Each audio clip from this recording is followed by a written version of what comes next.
Les meilleurs choix que j'ai pris dans ma vie, c'est des choix qui allaient à l'encontre de ce que la société, elle me disait de faire et à l'encontre de ce que la plupart des gens font. C'est ce dont on va parler aujourd'hui. On va parler de pourquoi est-ce que tu devrais toujours remettre en question les choix que la société, elle te dicte. Si tu as envie d'avoir une vie que t'aimes, une vie, un quotidien cool et atteindre tes objectifs. Et pourquoi tu devrais jamais bêtement suivre le groupe, faire comme tout le monde, juste parce que tout le monde fait quelque chose. Pour la petite histoire, jusqu'à récemment, j'avais un travail de salarié classique. Je travaillais à un moment dans le conseil. Et quand je regarde mon quotidien, il était terrible. Je me réveillais le matin, je prenais le RER, ceux qui connaissent le RER en région parisienne. En fait, t'es sous terre, t'as des lumières artificielles au-dessus de toi, tout le monde est compacté en train de regarder son téléphone, tout le monde a l'air de détester sa vie. Après, tu sors et ça fait très, pour le coup, vraiment très dystopique, presque justement comme ils disent Rat Race. T'arrives à la station et tout le monde sort presque en courant du métro et monte des escalators. Évidemment, tu vas pas monter à pied quand même. T'as des jambes, mais il faut pas les utiliser. Donc tu te mets sur un escalator, t'attends qu'un truc te fasse monter, tu regardes ton téléphone. Après, tu vas dans ton bureau, tu fais un taf qui souvent sert complètement à rien. Tu parles avec des gens, t'as des conversations avec des gens que t'aimes pas vraiment, mais tu fais genre tu les aimes bien. Tu rentres, tu bouffes, tu regardes la télé, tu te couches et tu recommences. Et il y a des gens, leur vie, c'est ça. Et rien que de le dire, ça me terrifie. Le chemin parfait, c'est lycée, études supérieures, tu taffes 40 ans dans une entreprise, dans plusieurs entreprises, après tu vas à la retraite. C'est terrifiant, je trouve. Et malheureusement, c'est la vie que plein de gens ont. Et je pense que beaucoup de gens ont cette vie parce qu'ils ne développent jamais cette compétence de remettre les choix que la société leur impose en question. Et c'est pour ça qu'il y a des gens qui se réveillent, pour moi, à 40 ans et qui se disent « Mais en fait, ma vie, c'est de la merde ». Pour t'aider à prendre des meilleures décisions, il faut qu'on parle de risque, de confort et de satisfaction. Pour moi, quand tu suis les choix de la société, ce qu'on t'impose sans les remettre en question, tu dis oui au confort sur le court terme, t'évites les risques et l'inconfort. Mais en fait, sur le long terme, tu dis non à la satisfaction. Et pour moi, c'est ça le problème. C'est qu'en fait, tu peux te retrouver à 40 ans, te réveiller, ou à 50 ans, ou à 60 ans, et te dire, mais en fait, ma vie, c'est de la merde. Je l'aime pas. Et ma vie, c'est de la merde parce que j'ai jamais remis en question les choix que la société m'imposait. J'ai toujours suivi ce qu'on m'a dit. Et je disais oui à la sécurité et au confort sur le court terme. Mais en fait, en disant non au risque, à l'inconfort, à l'incertitude, j'ai juste complètement sacrifié qui je suis et ma satisfaction sur le long terme. Et encore une fois, le risque, je le répète tout le temps, mais c'est une bonne chose. C'est ça qui va te faire te sentir vivant. C'est ça qui va faire que tu progresses dans la vie. C'est ça qui va faire que tu avances vers tes objectifs. Même chose pour l'inconfort. Si tu choisis tout le temps le confort, en fait, ta vie, elle va être terrible. Il y a plein de gens qui ont des vies qu'ils n'aiment pas aujourd'hui, juste parce qu'ils ont constamment pris le choix du confort et de la facilité. Donc en fait, presque quand tu dois prendre un choix et qu'il y a un des choix que tu as envie de faire, mais qui est inconfortable, qui est risqué et qui fait peur, ça veut presque dire en fait qu'il faut que tu ailles dans cette direction-là.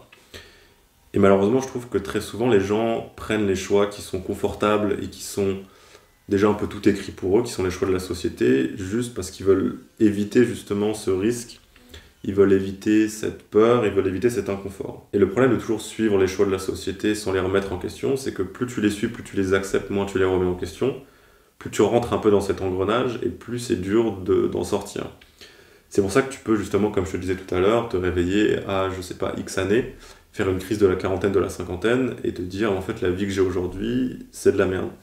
Et c'est de la merde parce que j'ai jamais remis en question tout ce qu'on m'a imposé, j'ai juste dit oui parce que c'était le confort, c'était la sécurité et je voulais pas aller du côté du risque, même si c'était peut-être le choix que je voulais prendre. Et le problème c'est que quand tu dis toujours non justement à ce que tu as envie de faire, mais qui est risqué et qui est inconfortable, tu développes des regrets, tu développes de la perte de sens, et cette perte de sens et ces regrets, c'est peut-être les pires sentiments que tu peux avoir dans ta vie. Et à l'opposé, si tu développes l'habitude de remettre les choix que la société elle t'impose ou les choix que tout le monde prend, tu prends l'habitude de les remettre en question, ces choix, et que tu développes cette habitude de te dire ok, qu'est-ce qui est bon pour moi, qu'est-ce que j'ai envie de faire, même si c'est risqué, inconfortable, et de prendre ces choix, c'est qu'en fait, à l'avenir, ça va être de plus en plus simple pour toi de prendre ces choix qui sont bons pour toi. Donc en fait, si tu as l'option entre deux choses et qu'il y en a une qui est risquée, qui est inconfortable, qui est compliquée, mais qui est ce que tu penses qui est bon pour moi, il faut que tu ailles dans cette direction-là. Ce qui est difficile aujourd'hui, c'est qu'il y a beaucoup de choix. Mais déjà, si tu te poses cette question, c'est une bonne chose. Parce que les gens qui suivent bêtement les choix de la société, ils se demandent pas qu'est-ce que je devrais faire, j'ai plein de choix, je sais pas ce que je devrais faire. Ils suivent juste ce qu'on leur dit de faire. Donc déjà, c'est une bonne chose si tu te poses ces questions. Et c'est normal si tu es un peu perdu. Surtout si tu es dans la vingtaine, et même dans la trentaine, je pense.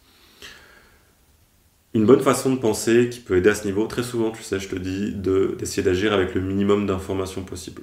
De toujours être dans l'action, dans l'apprentissage, dans l'échec et dans l'évolution. Et ben là, je vais te donner un conseil qui est différent. En fait, pour moi, il y a plusieurs types de choix. Et je les vois comme des portes. Reste avec moi, tu vas voir au niveau de l'explication, ça va avoir du sens après.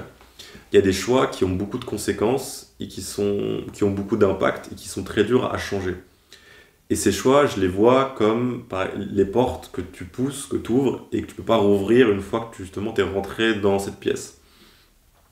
C'est des choix comme par exemple le taf que tu vas faire dans ta vie, les études que tu vas faire, la personne que tu vas marier, la personne avec qui tu vas passer la fin de tes jours, la ville ou le pays dans lequel tu vas vivre. Et malheureusement, je trouve que ces choix qui ont beaucoup de conséquences, qui ont des conséquences sur des années, même parfois le reste de ta vie, les gens les prennent beaucoup trop vite.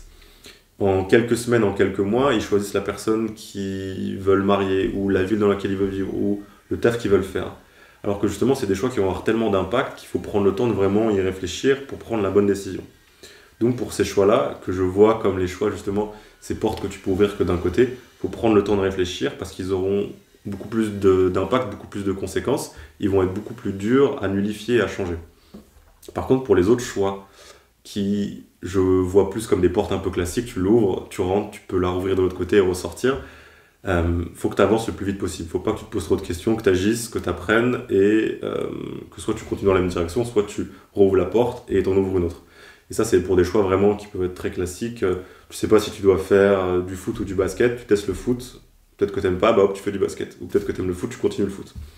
Et donc en fait, pour ces choix qui vont avoir beaucoup plus d'impact, beaucoup plus de conséquences, comme justement le taf, ce que tu dois faire dans la vie, et très souvent c'est ça, c'est là où la société elle t'impose le plus de choix. Il faut que tu prennes le temps de vraiment y réfléchir, parce que c'est des choix qui vont avoir beaucoup d'impact. Donc il faut que tu ailles vite sur les petites décisions et que tu prennes plus ton temps sur les décisions qui ont des grosses conséquences, qui vont avoir un gros impact. Un autre point, très souvent les gens disent « mais j'ai des attentes familiales, j'ai ma famille qui veut que je fasse ça, je dois faire ça, je suis bloqué dans mon travail, je peux pas changer comme ça ma vie ». Et pour moi, oui, c'est vrai, mais tu as toujours une liberté de penser, une liberté d'agir. Et si tu es patient, tu peux toujours t'en sortir. Tu peux toujours te sortir d'une situation. Il ne faut pas que tu sois impatient. Par exemple, peut-être que tu as une famille et tu dois continuer à travailler pour les nourrir. Ça ne t'empêche pas, quand tu rentres du travail, de travailler peut-être sur un projet, un business qui te plaît, et faire pareil le week-end. Et au bout d'un an, au bout de 2 ans, si tu es patient, peut-être que tu auras réussi à développer ce business, ce projet, pour faire plus d'argent que le salariat qui ne te plaît pas et tu pourras ressortir. Donc pour moi, tu as toujours l'option de réfléchir et d'agir. Et je ne suis pas dans ta situation, je ne peux pas savoir ce que ça fait d'être à ta place. Mais si tu es un peu sur la défensive et que tu trouves des excuses justement quand on remet un peu en question les choix que tu as pris dans la vie et ce que tu devrais peut-être faire, c'est essayer de vraiment te demander, ok, est-ce que ma vie, j'ai envie de la changer et est-ce que je peux la changer? Très souvent, c'est oui. Et donc à partir de là, tu te demandes, ok, qu'est-ce que je dois faire? C'est quoi les actions les plus importantes? Et même si tu as passé toute ta vie à suivre les choix de la société, oui, c'est beaucoup plus dur de ressortir de cet engrenage, mais pour moi, tu peux toujours t'en sortir. Ça va juste être plus dur. Mais c'est aussi pour ça que tu dois prendre les bonnes décisions quand tu es jeune, parce que plus tu prends les bonnes décisions quand tu es jeune, plus elles ont un impact positif et plus c'est simple pour toi de prendre des bonnes décisions derrière. Mes petits conseils. Déjà, si tu es dans un moment où tu dois prendre une décision, prends vraiment le temps d'y réfléchir. Essaye pas de fuir le fait de réfléchir, de penser à cette décision, parce que peut-être que c'est inconfortable, peut-être que ça fait peur. Il faut vraiment que tu essayes d'enlever les distractions et que tu te dises, ok, qu'est-ce que je pense? Qu'est-ce que je pense de ça? Qu'est-ce que je pense que je devrais faire? Et juste, soit tu notes ce que tu penses, soit tu peux l'écrire sur ton téléphone, soit juste tu réfléchis. Mais essaye pas d'esquiver la décision et la remise en question quand tu dois prendre un choix.